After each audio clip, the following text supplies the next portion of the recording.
Avis vascular centre మన దేశంలోనే the best varicose vein hospital. ఇప్పుడు నాకు చాలా డౌట్స్ ఉంటాయి. నేను వైట్ రైస్ తినాలా, బ్రౌన్ రైస్ తినాలా, చపాతీ తినాలా, ఇలాంటి చాలా డౌట్స్ ఉంటాయి.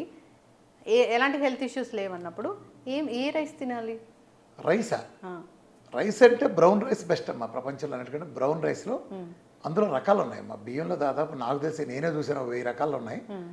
నేను చూశాను. అందులో మంచి రకం అంటే పొట్టు తీయని, అంటే ఒక పొట్టు తీసిన బియ్యం లాంటివి ఉంటాయి కదా, అది చాలా మంచిది. కొంచెం నానబెట్టుకుని, ఎవరైనా రైస్ అయినా పప్పు అయినా ఏదైనా మీరు వంట చేసేటప్పుడు నానబెట్టుకుని తీసుకోండి. అంటే మనం వంటకు ముందుగా నీళ్ళలో పోసి నానబెడితే అది చక్కగా ఉడుకుతాయి. ఈ మధ్య బ్రౌన్ రైస్లో కూడా ఆర్సెనిక్ ఉంటుంది, అది ఇదని చెప్తున్నారు కదా. మరి అలా ఆర్సెనిక్ అక్కడ ఉండదమ్మా, వాళ్ళ బుర్రలోనూ వాళ్ళ నాలుకల మీద ఉంటుంది. ఎందుకంటే బ్రౌన్ రైస్ తిన్నారనుకోమ్మా, తింటే వాళ్ళ వ్యాపారం పడిపోతుంది కదా. అందుకని తెల్లన్నం తింటేనే డయాబెటీస్ హాస్పిటల్ అని కలకలాడు. బాగా కుక్ చేసి తీసుకోవాలని చెప్తున్నారు అమ్మా. బాగా కుక్ చేసి తీసుకోవాలని చెప్తున్నారు. బాగా కుక్ చేసుకోవద్దు నేను చెప్పట్లా, మెత్తగా ఉండి తీసుకోండి. బ్రౌన్ రైస్ చేయటం వల్ల ఏం మారం వచ్చింది? ఏముండదు. లేదు, తప్పది. బ్రౌన్ రైస్ చాలా మంచిది కదా. మరి ఇన్ని చెప్పిన వాళ్ళు మీరు మందులు వేసుకుంటే కిడ్నీలు పోతాయి చెప్పరా, అది మందులు వేసుకోవద్దని. సైడ్ ఎఫెక్ట్లు నూనె పేరు దాని మీద రాస్తారుగా. ఇప్పుడు చికెన్ మటన్లో ఏది మంచిది? దేనికి అది మంచిది? మటన్ ఒక రకంగా మంచిది. మటన్లో ప్రోటీన్ చాలా రిచ్ సైజులో ఉంటుంది. మటన్ లివర్ ఈ ప్రపంచంలో అద్భుతంగా రక్తం పడే అత్యద్భుతమైన ఆహారం. అంటే కిడ్నీ ప్రాబ్లం లేని వాళ్ళు ఎవరైనా మటన్ లివర్ కనుక తీసుకుంటే అదిరిపోద్ది. అంటే దాంట్లో ఉండే రక్తం ప్రపంచంలో ఉండే అన్నిటి కలిపిన రాదు. మటన్ లివర్ ఎనిమిక్గా ఉన్న వాళ్ళు తీసుకోవచ్చు. మటన్ లివర్, ములగాకు, మెంతికూర, నానబెట్టిన బాదం, నానబెట్టిన వాల్నట్, చేపలు, గుడ్లు. చేపలు అంటే లైవ్ పెంచిన, మనం చెరువులో పెంచిన కాకుండా సముద్రం కానీ న్యాచురల్. అద్భుతం. చెరువులో పెంచిన చేపలు మంచివి కాదు, చెడ్డే కాదు, మంచివి కాదు. ఇప్పుడు డయాబెటీస్ ఉన్న వాళ్ళు నోరు కట్టేసుకోవాలి, అసలు తినకూడదు అని చెప్తారు కదా సార్. నా డేట్లో చికెన్ల మటలు తినచ్చుగా, సమస్త నాన్ వెజ్లు తినచ్చు, చక్కగా తినచ్చు, సూపులు తాగచ్చు, కోడిగుడ్లు ఎన్ని కావాలంటే తినచ్చు. బ్రేక్ఫాస్ట్ తినొచ్చా, లంచ్ తినొచ్చా, డిన్నర్ తినొచ్చా? అవాయిడ్ చేయాల్సింది ఏంటి? ఇవన్నీ అవాయిడ్ చేయాలి. నీకు ఆకలిసినప్పుడు తిను. ఫస్ట్ ఫ్యామిలీ అంతా ఒక చాటు కూర్చొని తినే దరిద్రపు అలవాటుని, ప్రపంచాన్ని అతలాకుతలం చేసి సర్వనాశనం చేసిన ఫ్యామిలీ ఒక చాటు కూర్చొని తింటే చండాల అలవాటుని తీసేయండి. ఎవడికి ఆకలిసినప్పుడు ఆడు తినండి. నువ్వు ఒక ఉమెన్, వర్కింగ్ ఉమెన్, లేదా ఒక హౌస్ వైఫ్ ఉంటుంది, మీ ఆయన ఒక వర్కింగ్ బిజినెస్ కావచ్చు, లేదా సమ్ జాబ్ కావచ్చు, మీ పిల్ల ఒకళ్ళు కావచ్చు, పిల్లడు ఒక పని చేస్తూ ఉండొచ్చు, ఒకళ్ళు స్కూల్కి వెళ్ళచ్చు, ఒకళ్ళు జాబ్కి వెళ్ళచ్చు. వీళ్ళందరికీ ఒకే టైంకి ఒకే రోజు ఆకలి ఎలా వస్తుంది? నీకు ఆకలి, ఎవడికి ఆకలిసినప్పుడు వాడు తినాలి. ఆకలి అయిపోతే ఎత్తేయి. ఆకలి అయితే 2 తినడం కూడా మంచిది. టైమింగ్స్ ఎవడైతే పాటిస్తాడో వాడు సంక్రాంతిపోతాడు. టైమింగ్స్ అంటే సిస్టమేటిక్ చేసేవాడు ఓకే. అంటే నీ సిస్టమేటిక్ పనిలో ఉంటావు, ఈ టైంకి ఆఫీస్కి వెళ్తావు, నీ క్లాక్ సెట్ చేసుకుంటే ఓకే. మిగిలిన వాళ్ళు ఎవరైనా సరే టైమింగ్ పాటించాడు వాడు సంక్రాంతి అయిపోయాడు.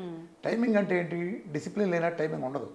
ఇప్పుడు నువ్వు ఆఫీసులో 4 గంటలకు 5 గంటలకు తింటా వెళ్తావు, 6 తినేస్తావు. బజ్జీనో తెప్పించారు, నువ్వు తెప్పించుకోలే, నీ కొలికి తెప్పించుకుంది, తినవే అంటే ఇచ్చింది, బజ్జీనేగా కాదని ఎందుకు అంటావు? పై కొంత ఆకలి కూడా ఉంటుంది, నువ్వు బజ్జీలు తిన్నావు. ఇప్పుడు నువ్వు ఇంటికి వెళ్తావు, నీకు ఆకలి లేదు, కానీ ఫార్మాలిటీగా తింటున్నావు నువ్వు, అది నీ హాని చేస్తుంది. బజ్జీలు తిన్నావు కదా, ఆపేసి. అర్థమైందా? ఇది ఇక్కడ చేస్తావు, అక్కడ ఫార్మాలిటీ చేస్తావు. అందుకనే ఎవడికి నచ్చిన టైంలో అడిగి ఇచ్చేయటం అన్నాను. అట్లా 2 ఇళ్ళకి వచ్చిన వాళ్ళకి మర్యాద పేరుతో మీరు స్వీట్లు వాటిలో పెట్టడం ఆపేయండి. అవును, ఈ మధ్య జిలేబీ సమోసా కూడా పెడుతున్నారు కదా, అది ఆపేయండి. మాకు పెడితే ఇప్పుడు కాఫీ ఇచ్చారు, క్యాలరీస్ అని దాని మీద పెద్ద చర్చ కూడా జరుగుతుంది. అది పెడుతున్నారు.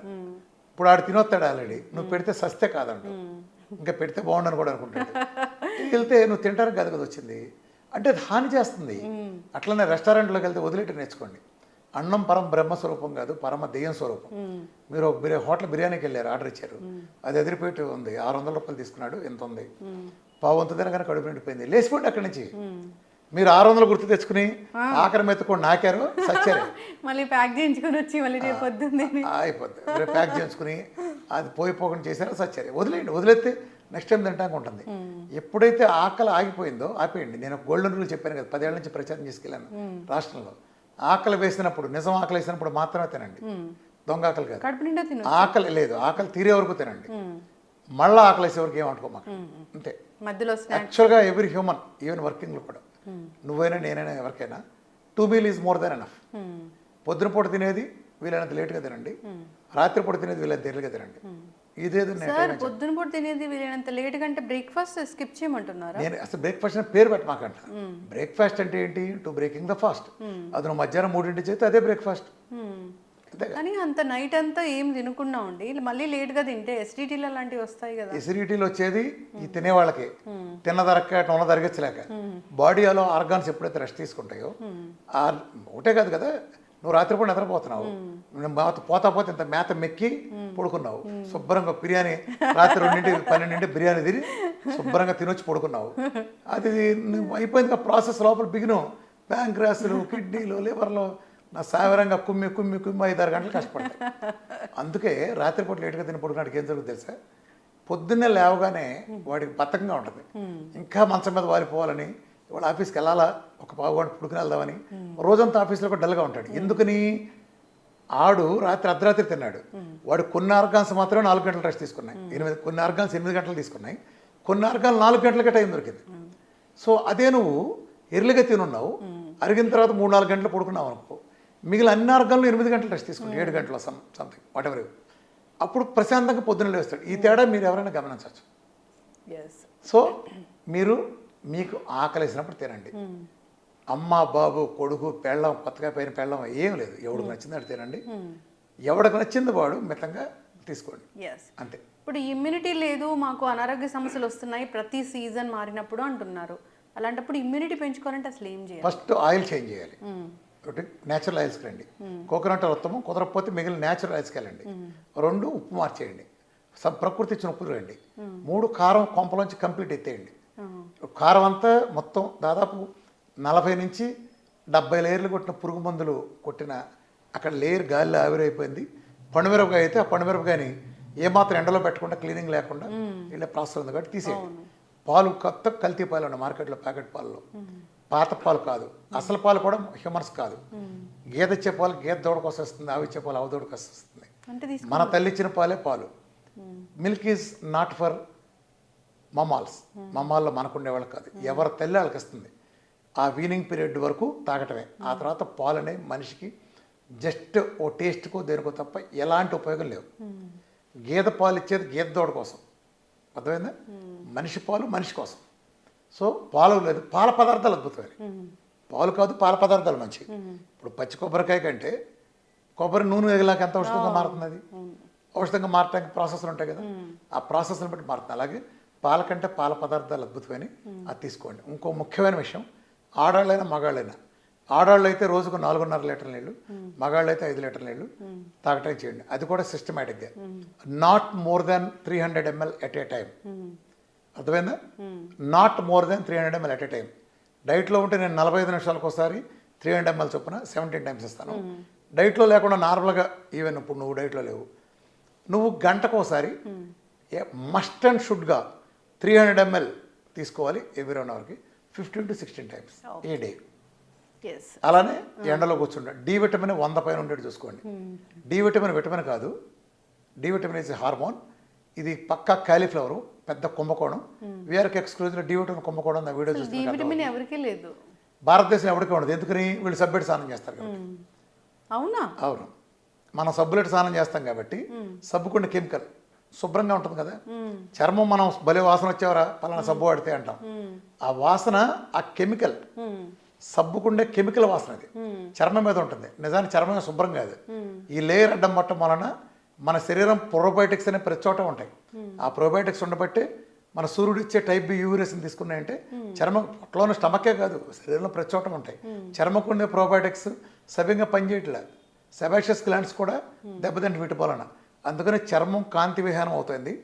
సేబం కెమికల్ చర్మం కింద ఉండే సెబాషియస్ గ్లాండ్స్ ఇచ్చి ఎప్పుడైతే లేదో, ఏనాటి కారణం ఏంటంటే ఇవాళ వచ్చే కెమికల్ సోపులు, ఈ చీప్ కెమికల్ సోపులు వాడటం వలన శరీరం మొత్తం పైన లేయర్ లాగుండి డి విటమిన్ అల్ట్రా బియూరస్ని తీసుకోవట్లేదు. ఇప్పటికే బెంగళూరు, హైదరాబాద్, ఢిల్లీ లాంటి ఏరియాల్లో ఈ పైన పట్టిన పొల్యూషన్ కారణంగా టైప్ బి యూరియస్ కింద దాకా దిగట్లా. ఎండ వస్తుంది కానీ టైప్ బి యూరియస్ రావట్లా. అందుకే వీళ్ళు ఎవరికి డి విటమిన్ రాదు. అయితే ఈ ప్రపంచంలో డి విటమిన్ని ఆయిల్ ఫార్మాట్లో ఉండే విధంగా ఇచ్చేది నేను ఇస్తాను. అందుకే మన డైట్లో నువ్వు చూస్తే, ఇప్పుడు నేను ఒక రోజు నాకు 100 మంది నేను ఇస్తే 90% మందికి 100 దాటుతుంది 1 మంత్లోనే. ఎక్కువ మంది 10% వాళ్ళకి ఏదైనా ఇంటర్నల్ ప్రాబ్లం. ఎందుకు 100 ఏంటి? అసలు డి విటమిన్కి టాక్సిటీ ఏంటి?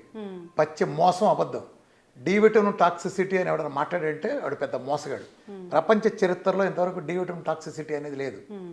ఒక్క కేసు కూడా నమోదు కాల. వీళ్ళకి వేరే రోగం ఉంటే దాన్ని డి విటమిన్ ఎక్కువ అంటగడుతున్నారు. ఈ ప్రపంచంలో ఆ మధ్య ఎరిక్ బర్గ్ ఒక వీడియో రిలీజ్ చేశాడు. ఈ వీడియో దయచేసి వెంటనే చూడండి, లేకపోతే డిలీట్ అయిపోతుంది హెడ్డింగ్. ఎరిక్ బర్గ్ లాంటి వరల్డ్ టాపర్లో యూట్యూబర్ ప్లస్ హెల్త్ గురువులో అలాంటి హెడ్డింగ్ పెట్టాడంటే ఏం దాని లోపల చూస్తే కొన్ని వేల మందికి డి విటమిన్ రోజుకు 2 లక్షల ఇంటర్నేషనల్ యూనిట్స్ ఇచ్చారు. అసలు వీళ్ళు నాకు అర్థం కాదమ్మా, సైన్స్కి వీళ్ళు చెప్పేదానికి ఎలాంటి సంబంధం ఉండదు. కాల్షియంని డి విటమిన్ అబ్జర్వ్ చేసుకుంటుంది అలాంగ్ విత్ K2 కలిపితే. డి విటమిన్ ఎక్కువ ఉంటే కాల్షియం అబ్జర్వ్ చేసుకుంటుంది. వీళ్ళు హైపర్ కాల్షియం వచ్చేస్తుంది అంటారు. అసలు ఇది గేదెల మలేసోడు కూడా మాట్లాడటానికి జడుస్తాడు. కాకపోతే ఏంటంటే క్వశ్చన్లు ఎవడో ఎదురు అడగడు కాబట్టి, ఇప్పుడు నీకు నీ చదవడం రాదనుకో, నేను ఏం రాసినా చెల్లిపోద్ది. నీ చదవడం రాదుగా, అట్లా అడిగేవాళ్ళు లేనప్పుడు ఏది చెప్తే చాలా మనం చెప్తుంది తప్పితే డి విటమిన్ కాల్షియం అబ్జర్వ్ చేస్తుంది కదా, బోన్స్కి టీత్కి ఇస్తుంది కదా. డి విటమిన్ K2 లేని కలిస్తే కాల్షియం పెరుగుతుంది అంటారేంటి? నేను 100 చూపిస్తా, 2లో 3లో ఉన్నాయి, నీకు 1000 ఇస్తా. 1000 నీకు ఇవ్వలేకపోతే ఆ రోజు ఆడికి 2 కోట్లు ఇచ్చి నేను డైట్ చేయడం మానేసి వెళ్ళిపోతా. డి విటమిన్ 8, 9 ఉంటే నేను ఇస్తాను సప్లిమెంటేషన్. తర్వాత 120, 150 ప్లస్కి వెళ్తుంది. వాడి కాల్షియం చూడండి 7.8 ఉంటుంది. నువ్వు చెప్పిన ప్రకారం కాల్షియం పెరగాలిగా, పెరగట్లేదు. హైపర్ కాల్షియం ప్రపంచ చరిత్ర లేదు. శాన్ ఫ్రాన్సిస్కోలో శాండియాగో యూనివర్సిటీలో గత 46 ఏళ్ళ నుంచి పరిశోధన చేస్తారు. ఎక్సెస్ డి విటమిన్ వల్ల ఏమైనా నష్టాలు ఉంటాయో చేస్తాయని. ప్రపంచ చరిత్రలో ఇంతవరకు ఒక్కడిని చూడాలి. 100 పైన ఉండి తీరాల్సిందే అందరికీ. డి విటమిన్ ఎక్కువ ఉన్నాడికి రోగాలు రావు.